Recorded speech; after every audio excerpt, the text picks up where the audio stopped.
একটা সত্য ঘটনা। লিবিয়ান এক যুবক, নাম তার আমির। সে রওনা দিয়েছিল সৌদি আরব হজ করার জন্য। এয়ারপোর্টে পৌঁছানো মাত্রই তার নামে একটা সমস্যা হয়েছিল, আর এই সমস্যাটা সমাধান করতে করতে প্লেনের দরজাটা বন্ধ করে দেওয়া হয়েছিল। পাইলটকে অনেক রিকোয়েস্ট করা হয়েছিল যে দরজাটা খোলার জন্য, কিন্তু পাইলট দরজা খোলার অনুমতি দিলেন না। অবশেষে আমিরকে রেখেই প্লেন উড়াল দিল। সবাই তখন আমিরকে সান্ত্বনা দিতে লাগলো যে হতাশ হয় না, হয়তো তোমার ভাগ্যে নাই।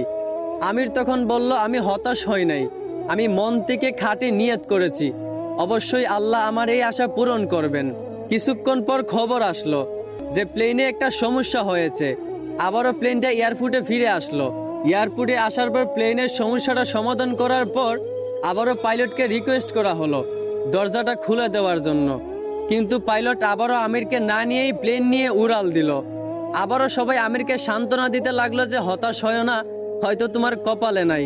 আমির আবার বলল, আমি মন থেকে খাঁটি নিয়ত করেছি, আমি হতাশ হইনি, আমি আল্লাহর উপর ভরসা রেখেছি, অবশ্যই আল্লাহ আমার মনের আশা পূরণ করবেন।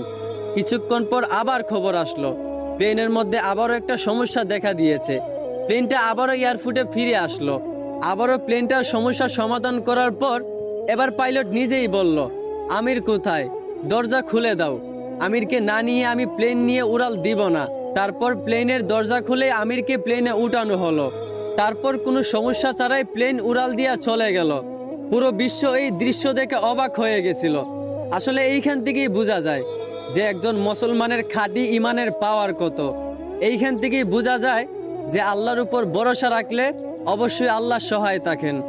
আশা করি বুঝতে পারছেন। ধন্যবাদ।